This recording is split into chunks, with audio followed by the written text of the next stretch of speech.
Good evening. Welcome to the February 3rd, 2026 Common Planning Commission meeting at 6 o'clock. It is our scheduled start time. However, at this time, we don't have a quorum. So we're gonna give it 5 minutes and then we'll be back for either having a meeting or not.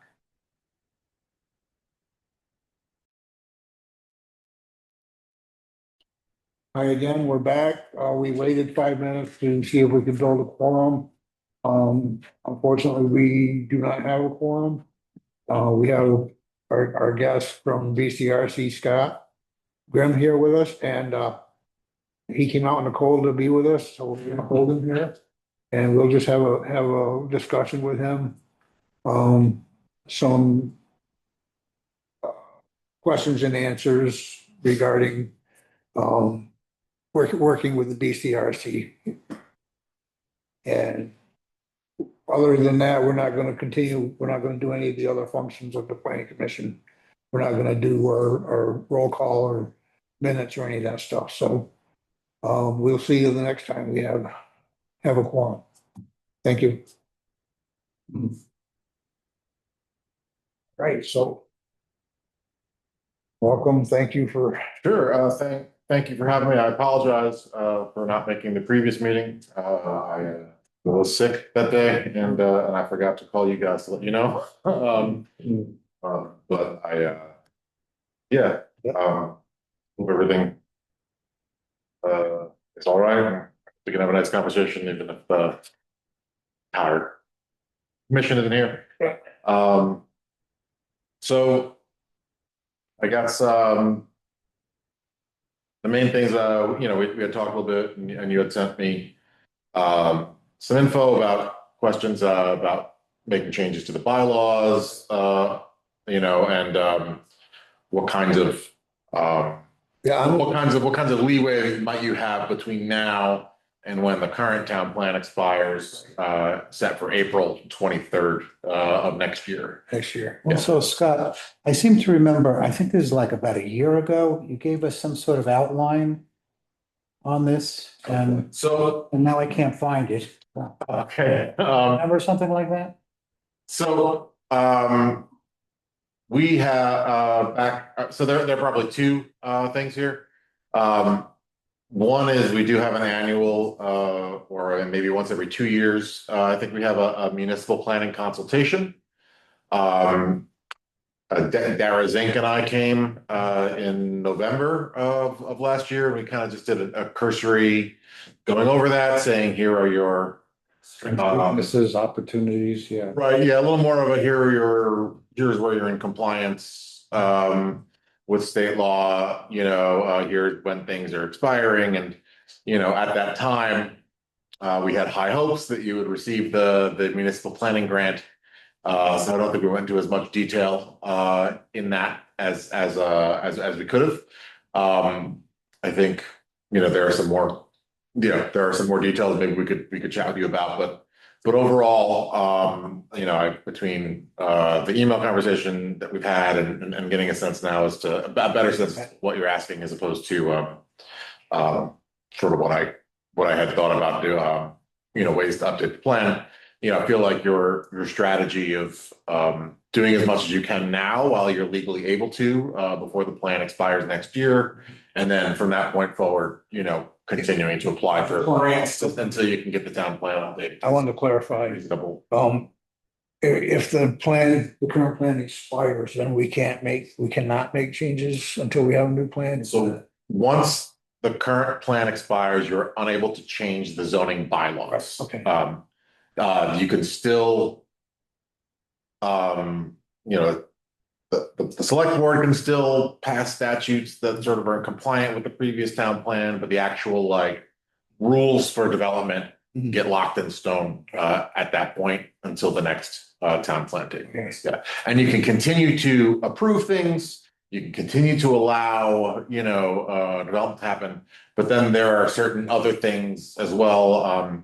Typically, not a municipal planning grant, but there are other types of things that you may not qualify for, or you won't get as many points to qualify for, you know, when it comes to state grants. And so that may end up affecting a little bit like your road crew and some things like that when it comes to grant making, or, you know, if there's any, I don't know what your like environmental remediation sort of work would be. And now you got a lot of stuff going on with the monitoring of the PFAS down at the old dump, things like that. You know, I can't tell you specifically what may or may not be, you know, Can we, taken away as far as like points towards getting other grants is for there. But again, if you have an expired town plan, you are also encouraged to apply for grants to help you get that updated. So as far as the grant, we specifically help towns receive, you know, yeah, it's not. And what are the cycles for the planning grants? When are the next ones? Sure. So the next planning grant again would be the application period is September. And then the announcement of whether it's received or not is typically January. Yeah. And because the updating of a town plan, you know, we budget, you know, about a year and 3 months, you know, to get that done. Just as far as, you know, working with the planning commission, you know, we come to a couple of meetings in the beginning, and then we have a community engagement period. It's very similar to the timeline, I guess, of the grant that we worked on last time. You had a municipal planning grant, because that was actually funded in the thing too, when we did the village center here, the focused plan. so if we edit our bylaws, then one thing we've discussed is maybe creating a special zone around the school. And there's a few other things that when we met with the zoning administrator, we talked about maybe adjusting a few things to make it easier and more user friendly, I guess. Yeah. If we do that, just run that through BCRC. So, you need to make sure that whatever boundaries you change on existing zoning, you know, altering the map or any new zones that you create, that they're still like in line with the direction and with stated goals of the existing plan. Okay. So that's something you need to explore when you think about that. So if there is not a specific call in the plan to protect educational facilities, there may be some question as to whether you can legally create a zone to protect educational facilities without that being stated directly. Are there requirements from the state on some of these things that are in the town plan? For instance, like we're looking at this, we say, okay, we don't really need this graph here. Nobody understands it. It's not applicable. Yeah, so We just take it out, throw it away? there are statutory requirements that say a town plan has to include a certain number of elements. You know, and those elements change a little bit every couple of years when the state changes the law. So that's one of the reasons why town plans need to continue to get updated. So we just talked about the regional plan, energy plan qualifications. You know, there are a lot more energy plan qualifications for adopting a new plan than there were for, you know, previous plans because of differences in state laws. You also have to show that your plans are working to be compliant with other state laws as they change. So one of the things that I talked about extensively, or we talked about the potential impact of when we did the economic development study, a couple of so we've done 2 studies for you in the last 4 years.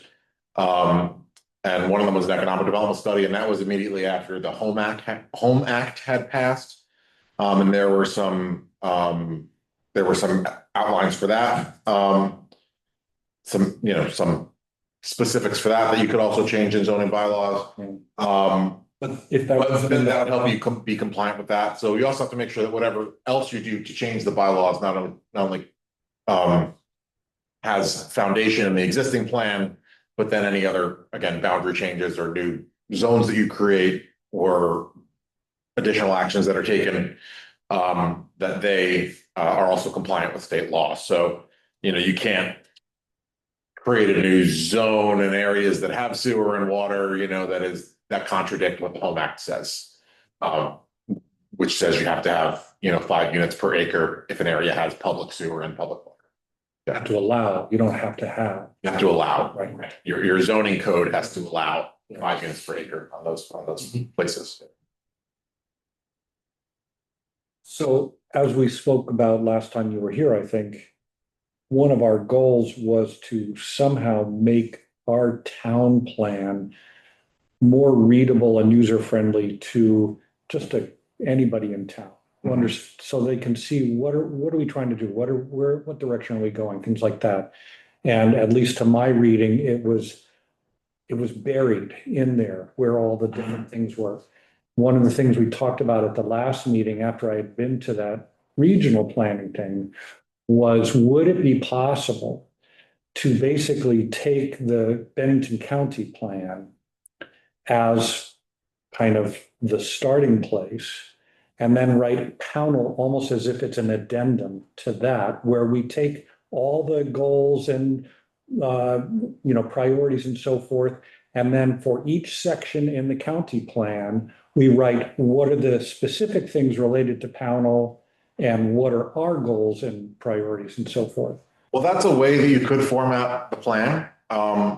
When we receive, a contract to work on a plan with folks, there's a process that we go through with the planning commission. So, I've actually only worked on a couple of them, since I've been here. I worked on the regional plan, which is a different kind of animal. But just this past year, I've been leading, an update of the Sunderland town plan. And they had a very we want the bare minimum skeleton kind of a plan, kind of an attitude. And that may be more of a thing to look to, like local examples of places that are doing what you like, as opposed to trying to shape everything. And there are other examples on the opposite end of that, which is not the opposite of it. Looks like Rupert's developing a plan right now. It's a little bit more, I don't want to say lofty, but a little bit more. Okay. Yeah, I think they want to just maybe have a little more of a sales pitch for their town in the plan, as opposed to it being very, like meeting minimum statutory. It's to kind of be a sales pitch. Yeah, so it depends on so it depends on how you're aiming the goal, But there's formatting choices that we could. There's formatting choices you can make, and you can choose, that in a historic resources requirement that the state has, where you have to list a bunch of things like your places that are in the National Historic Registry and buildings of interest that may or may not need historic preservation. Can I do this? You can put that in one section that's just, if you want to do just general, if you want to have a historic, a history section, that's fine. But if you want to tuck that into another section, that's about housing, or that's about, culture or something like that, that's up to how your individual planning commission, how your board will choose to write. I think what we're concerned with is all the data, the tables and the data that was put into that. Right. Just Maps. what the current plan. So there are some maps are statutorily required, but charts are not, right? So you don't have to have, you don't have to have a chart that shows, a poverty rate, based on whatever. From 1960 till now. Yeah, right. Yeah, you don't need to and those are things that can sometimes inform things, and sometimes, I guess confuse things if you don't want, if you want to give people too much information, sometimes it does. Yeah. People know where you're trying to lead them. Yeah. From where I'm sitting now, my concern is getting the darn thing done. And if we wait until hopefully getting a planning grant in September and starting in January, and then it's a year and 3 months, and what if we don't? This could be a big problem, it sounds like. So my goal. It's not again, it's when I say it's not a big problem. I'm not sure. When I said there may or may not be grant money available. a lot of towns let their plan expire for a little while and then, you know, they continue to work on it after that. But I mean, the other thing is you can work with you can, you know, as a requirement, if the select board is able to bring in a consultant and, you know, whether that's us at BCRC or if you want to have a proposals, RFP sort of process. You know, that's something you can fund on your own as a community. You don't have to have a. Not in our to do budget. it. You know, if that's something that the commission wants to convince the select board to do, but I got a sense, I got the sense that from our just general conversations here, and I haven't talked very much with you guys and with Tara, but that the general feeling was that you wanted to focus on what you can do as a commission now over the next year, and that and then from that point forward, you will then do what you can to figure out how to update the town plan. So just following up on that, at least the way I was imagining it, and I'm looking for, where the holes in this idea. If we took the county plan as a starting place and you've got your sections, in your index, and we looked in each section one by one and said, okay, so how does this relate to Pownell? And we wrote up just notes about, what are the priorities that we have and what is so forth. And then we could hand that off and hopefully be down the road a bit in the process. Yeah, you could do that for sure. I think we would have, You know, we'd have to really discuss whether we wanted to, based on the regional plan, or if we want to have, generate our own ideas. Well, if we start from scratch, it's gonna take so much. The regional plan, Yeah. I understand you're not into necessarily just blueprinting that as where, that's gold. We might question some of it too. We might say, Pownell has a different priority or whatever, and that's fine too, I would imagine. yeah, I mean, again, the state statutes for regional plans and what's required in a town plan aren't exactly the same. Again, it would be it would be a good exercise, and it would definitely be something that would help whatever consultant or person you brought in to help ultimately draft the final town plan. That would be something that they could definitely have a good resource for them to use and give them clear directions. Yeah. But as far as an exercise goes, again, that's often something that's done during the process of updating the town plan as opposed to done in Right. I looked at a draft of the updated regional plan. And I didn't see where Pownell was mentioned. It's just, there's a lot of talk about like Manchester, Dorset, places like that, but small towns weren't really In the data, specifically called out in the draft. So, which is, could be perfectly fine with me anyway, but I'm not exactly sure like in which way you're referring to that, because I think there are references to all of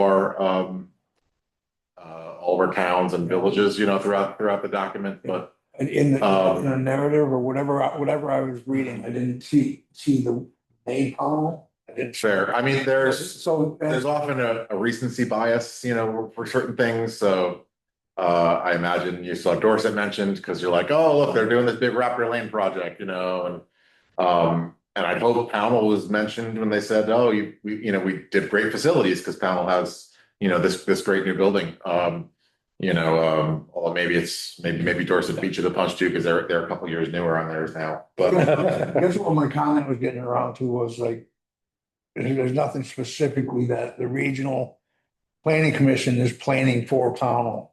No. For towards Pownell at all. So, local Right. control is like a good thing. yeah, local control is generally where that goes, and what the regional plan, often basically one thing the regional plan does is it says one of the parts of adopting a town plan is to bring that to the regional planning commission, which is, representatives from each of the towns. In your case, Walt Klinger is your representative on our commission.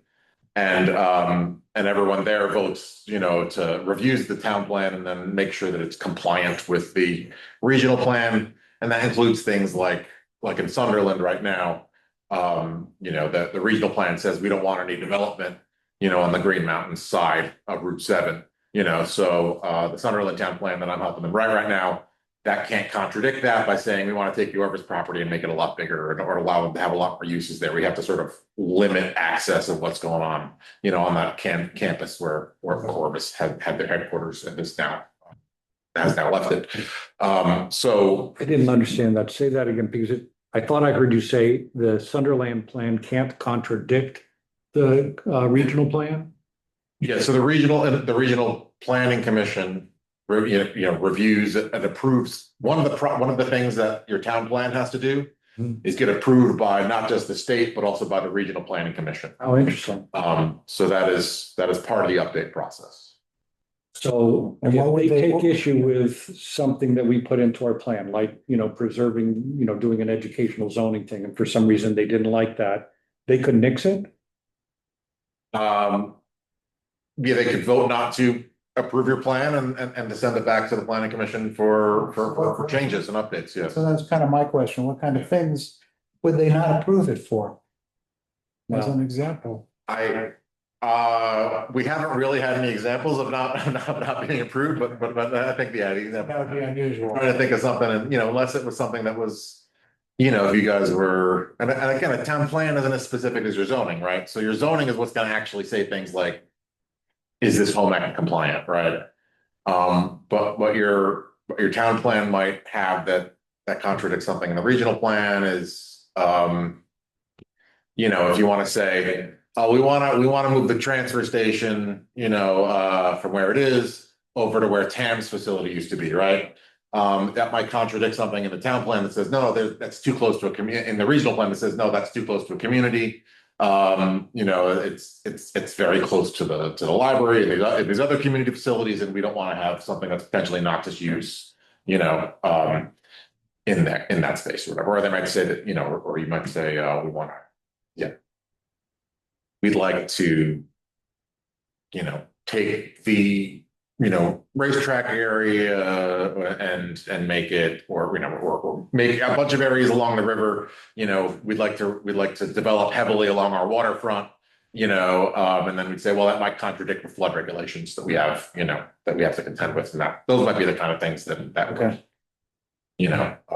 be a red flag. But typically, when these processes are guided properly, there aren't.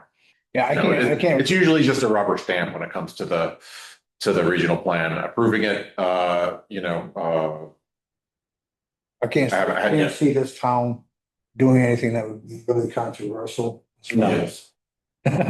Be good if we did something. Yeah. This is slightly You off. said, if possibly wanted to completely, again, I can't, I don't want to think, I don't want to think of too many examples, but yeah, if you want to do something that was contradictory to energy security or doing something like. I don't mean to be a wise ass, but is there a way to do some of this through artificial intelligence? Ah, I mean, Yeah, I we mean- have a lot to offer. If we were to put, feed the plan in and say, take out things that are maybe, out of date, things like, As a commission, you guys have the right to update your plan however you'd like. If you think that, with the help of AI and with your dedicated staff, you can come up with something that meets all the requirements. That's. I mean, if we that's could something print that- out- how you guys if have they- your workflow. we could print out something that Kate, took you out put things we AI? don't want. And then we reread it and say, yes or no, or this is okay, that's not okay. I don't know. I mean, that very similar to the process that happens when you hire a consultant is, the consultant will come back to you with a bunch of information, give it to the planning commission to review. And then the planning commission then says, this is good, this isn't good. They'll look at a map and they'll say, oh, the maps, AI is going to be a little while till you can make good maps. But probably not as long as I'm thinking, but ultimately, there are edits, and they say, oh, we don't think you should be referring to the whatever, to this or that here, or, you know, or. If we were each taking like a couple of sections home with us, making Right. corrections, coming back. And then we really didn't have a way to, take mine and give it to everybody here. We can figure that out when we Yeah. really get down into the. It takes a lot of time. Yeah, that's all right. Yeah, Well, you set up good process and you can do Yeah. it. This is a little bit tangential, but I don't want to lose track of it. That report you gave us in November pointed out that there were two emergency plans, one that's about to expire and one we never wrote, that would be worthwhile our writing. And I don't remember, Kate came up with the names of them in the minutes a couple of times ago. yeah. One was water and one was Emergency management plan.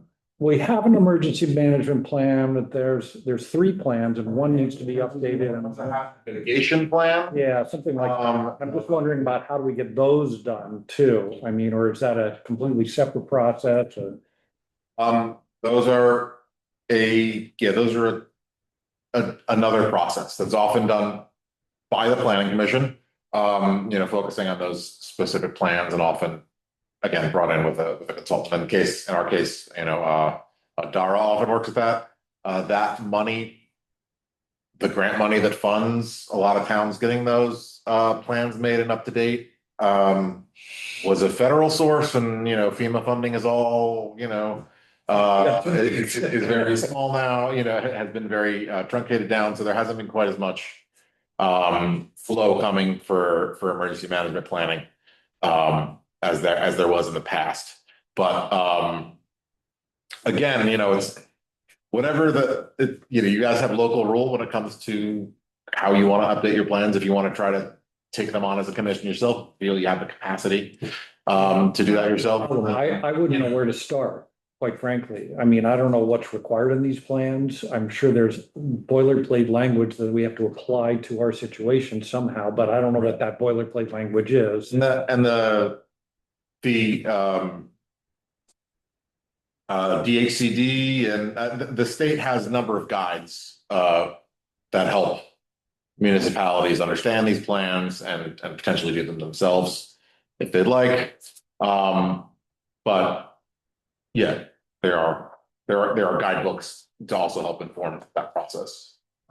But I mean, if I were to pretend to be able to take something like that on, I'd have to start by reading a guidebook, getting educated, reading lots of other plans, Right. there's so much time involved. And obviously somebody like you or people in your organization have done this before. Right. Or maybe there are other groups that do this work. And I think we talked last meeting that there was. I thought I forwarded this to everybody, but maybe I didn't.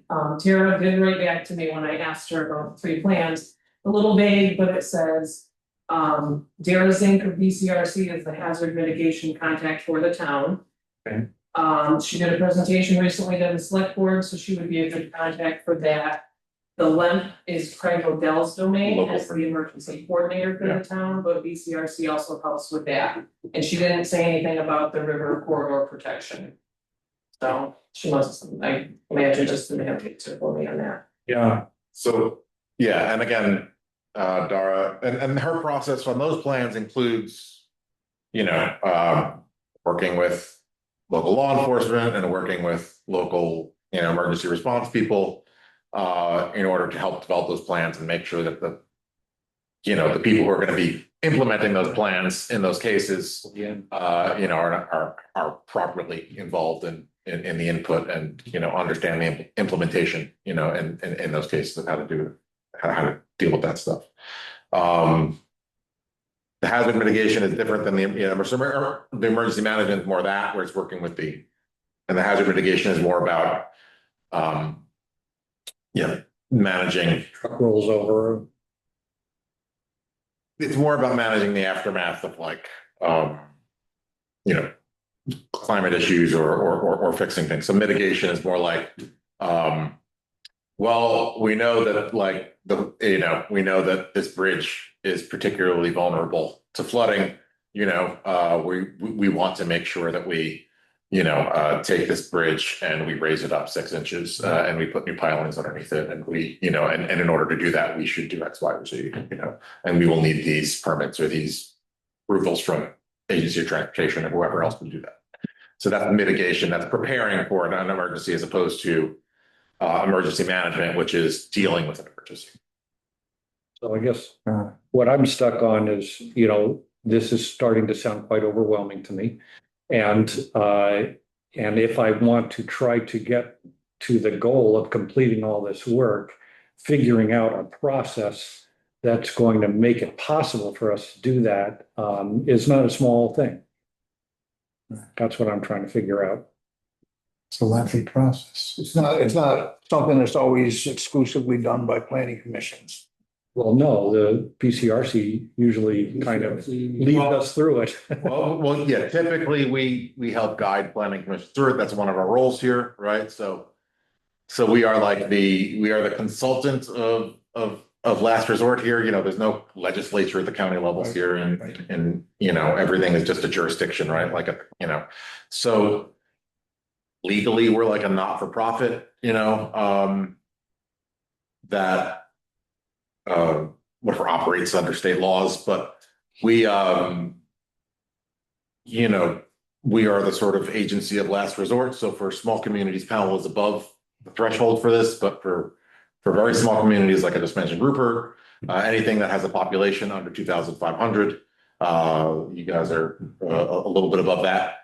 But any town that has a population under 2,500, it's just assumed that they don't have a lot of technical capacity at the staffing level. You guys have great staff here, and but you don't actually have you have limited staff compared to obviously a bigger town like Bennington or Manchester. So they have to go through a bidding process, no matter what, the bigger towns, and just because it's general good responsibility of the municipalities, funding. But the assumption is that for a town, again, the size of Sunderland or something that doesn't have a very large population, Searsburg as well, we're working with them, upcoming, they don't need the whole process of doing an RFQ. They think would already be burdensome, so we can just take on that work on our own as a planning commission. But we're here to offer guidance and support. There's a point where my our managers say, well, there's only so much guidance and support we can offer without having to charge for it. But there is portions of our budget that is intended to just give general municipal technical support to every town. So I'm happy to share with you some of those documents and things like that, as far as here's the town guide for updating, et cetera. But also, I think it might be better if you maybe think about planning your strategy, saying here are our top priorities. Here's what we can do. Here's what we can do easily. Here's what we might want to do that's a much bigger lift, and would take a longer period of time. And then, consider what the sort of key important things are for you. Ultimately, if you have the bylaws at a place where everyone on the planning commission is comfortable with it, for the next couple of years, is it something that you need to rush your, update of the town plan on? Yes or no? Again, that's for your commission to determine, right? Or would you rather skip the bylaws and try to focus on, well, what can we do to get an update to our town plan? Now, obviously, it's always easier to update an existing plan than it is to rewrite something from scratch. We're working with Shaftesbury right now to do a bare minimum legal update of their plan. And that is really just adding a couple of maps, going through all the existing, and we're only going to change writing in areas where there has been state law saying that this section needs to be changed to include X, Y, and Z. So that is going to be but that's also a process that we anticipate working with the planning commission for, and it taking about 9 months to do. So these, and that just at the bare minimum as opposed to, 15 months or, for a full town plan update. Again, different staff requirements for us, different amount of work for the planning commissions involved, but, yeah, I mean, at some point, we imagine Shaftesbury we don't imagine Shaftesbury will keep this legal minimum update for the full 8-year period. We assume that at some point they're going to want to incorporate or change or do things to their plan that are going to be, might come up where they say, oh, we don't, but then they can just amend their existing plan as well. And they can say, here, we're just going to rewrite the education section. Did they, You guys could, did they not have a plan to begin with? No, they did. yeah, they have a plan. They had a plan and they're just editing it. They're in the same boat as you. Their plan expires, sometime around April next year as well. Yeah. So what I'm hearing then is it might Sooner. make more sense Or I think actually. for us to start with our existing plan and, peel stuff out, but we don't know what can be peeled out and what is required to be there. So that's a little hard. So, I mean, I actually don't recommend you guys touching your existing plan right now. I'd recommend first focusing on any changes to the bylaws that you want to make Okay, before your existing plan expires, because once the existing plan expires, you can't make any updates to it. okay, that's We- great. We briefly touched on the school zone thing. Changing around the school campus, changing that to a school campus zone. But we can't because it's not in the plan. Well, because when that plan was written, we didn't have all these education acts coming, one every 2 years. And it's like, so it's kind of, we're getting buried in education funding plans. So Right. I think it becomes more urgent I would to try to get ahead of that. what I'd do in the case of that, is if you want to, limit the use to educational or other sort of, similar facilities. I would look at the existing education section in the town plan, and I haven't looked at it in a while, and just try to find some, language in there that may, There's like a that may warrant that. So it's a very small, it doesn't It's a include, very small paragraph yeah, about our excellent school. And that's pretty much it, because we didn't know what was coming. right, right. Um, Again, that specific idea of creating an educational exclusive zone is not very common. And so I'd be interested in exploring that a little more with you. I know you did talk about that at our consultation meeting. Typically education is tacked on like as an accessory use for a lot of other things. You could say, oh, you could put an educational use even though it's a residential area, or oh, you can do an educational use even if it's a commercial area. Or you can say that this is a sort of facilities use or a public facilities use, and you could say, well, it's, has to be, you may not be able to prevent, a church from also going up into an area that's zoned educational, or something like that, so there are, I would definitely want to explore that specifically and what that might mean for. To be really frank on this, is I would not like to see that one property that was seized in the consolidations. It was taken pretty much during the consolidations. And forced consolidations of. Okay. Yeah. I'd not like to see that property subdivided by. Somebody heard back to us. Yeah, sold off Didn't in want this to. housing Or or whatever. or something. Is it? Like, Because it was, Fred, I mean, initially, that was a, well, for probably his past 75 years, that has been exclusively for the school. Right. Fred, I agree with you in terms of your ultimate goal. But what I heard when we talked to the school board people is because of our school population and the cost of busing them elsewhere, it's not even being thought about at this point. Right. And so I wonder if you're trying to prevent something that's really highly unlikely to happen.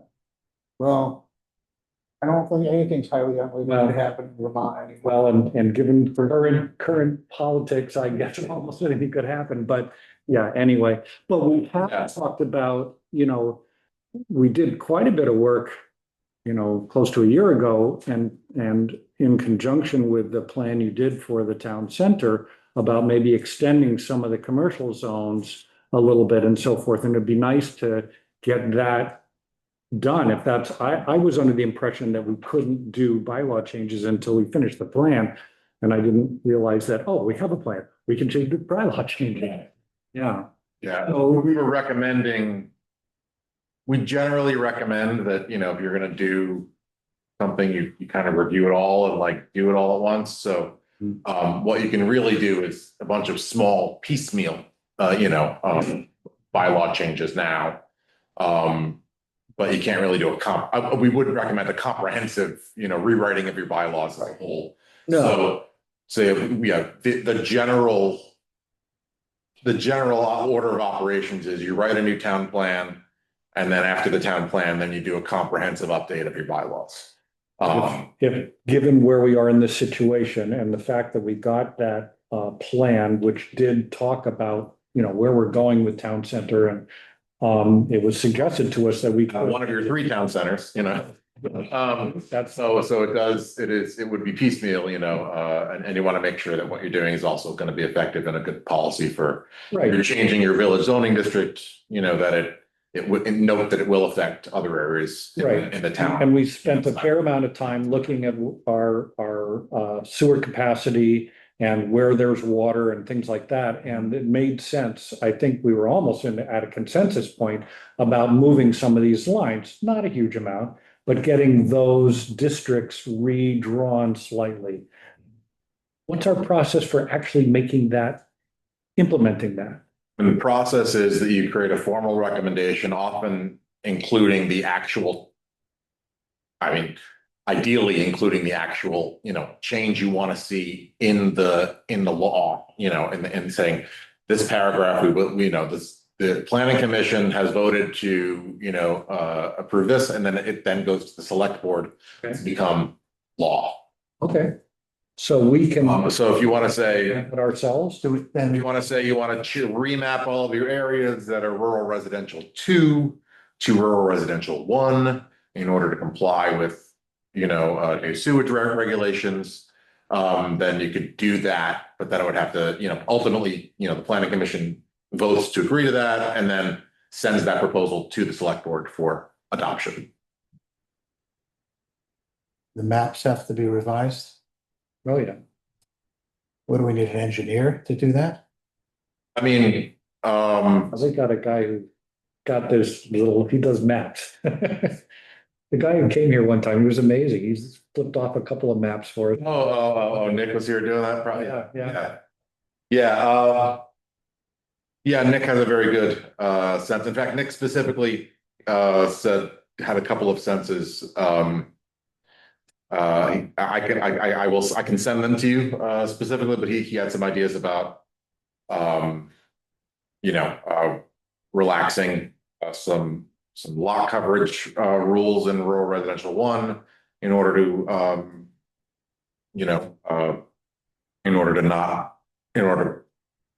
allow your areas that have sewer in those areas to not be bound by certain.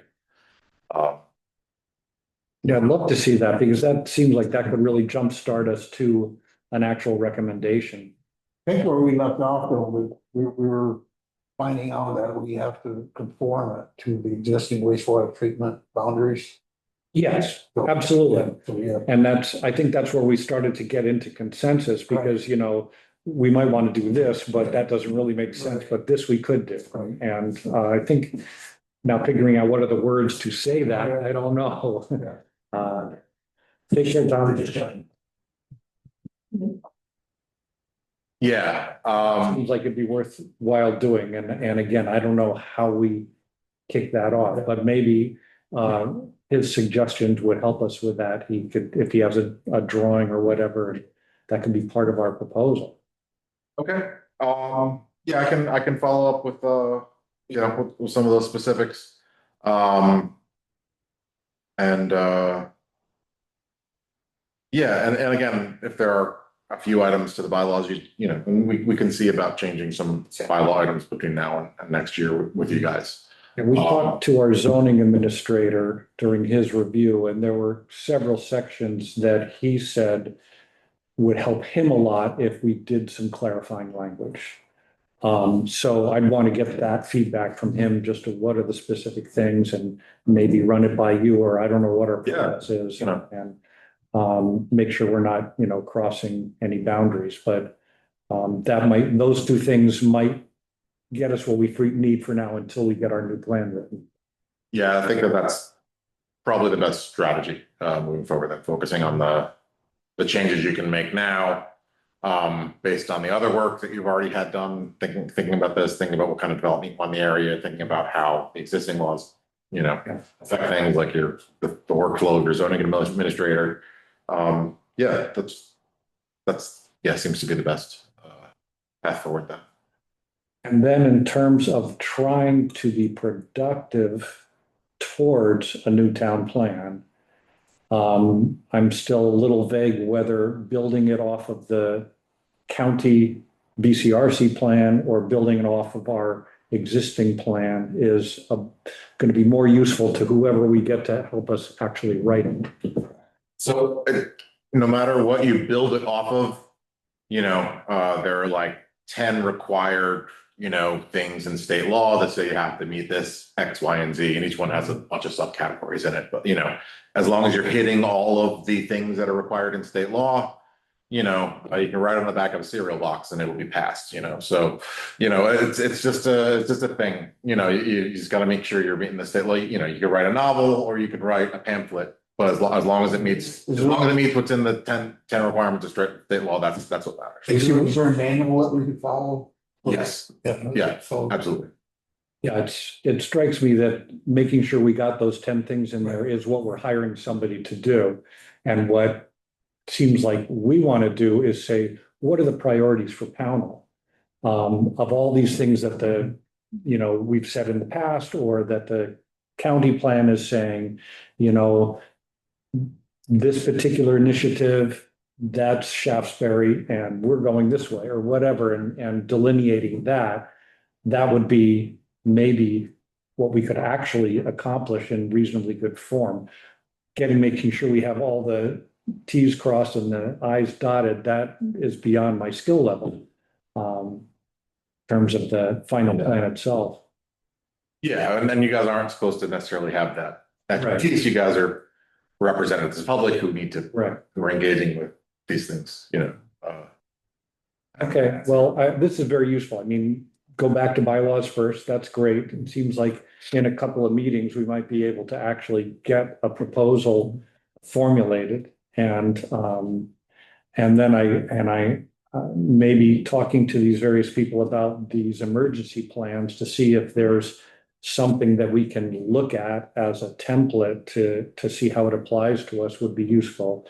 And then we can just start plowing through the rest of the town plan and try and get to whatever conclusions and priorities for Pownell that we have. That seem reasonable? yeah, my major questions were, what can we do? And it was my understanding that if that town plan expires, then we are locked out from doing anything with bylaws Right. at that time. And also For that, you can't update a little bit of the town plan piecemeal after, you know, at that point. Once it expires, you have to make sure that when it is updated, everything has to meet all the new, you know. yeah. So in the meantime, can we do like an interim edit on the existing plan? I As long, wouldn't recommend it. Okay. because that might just open up, because you still have to go through like an approval process, that's like 60 days, and then like another 30 days for like, again, the regional plan after that, so that's just like a big process, that's like whereas the bylaws, I think the approval process is quicker, you don't have to go through as many Forum and Can you, as many public hearings and Right. as long of a as big of a process. can you give us this, this thing of the, requirements that we must meet? Yeah. Yeah. Yeah, not a problem. Okay, happy to do that. So I'll try to send you some notes about low hanging fruit that might exist for the bylaws. And then I'll send you just the general state information as to here is the guidebook for updating municipal plans. And then anything that toward these emergency plans would be also useful. Oh, yeah, and the emergency plans, great. Not sure how we're gonna approach that, yeah. Well, I don't know People with either. Expertise on that. What's I that? need people with expertise in. Well, exactly. And so that's why, Do we need to do this as part of the town plan? the Needs to be emergency in plans there? are separate. They're separate standalone things, but like I say, there's one that's gonna expire and as I understand it, having these in place gives us access to state money if there's a bridge that's blown out or whatever like that. It seems like that should be a priority for our work too. Yeah, so if you don't have a local emergency management plan, the state will only reimburse you like 8% of the cost or Yeah, I something think we like that, went- as opposed to like, as opposed to And it went up to, 10% of the cost or something. like that. and when you act all the things up, federal and state, we got up to like 90 or 95% instead of 70%, which that's a lot of money. Okay, well, thank you. This has been very, very useful. Helpful to me anyway. Thanks for bearing with us. No problem.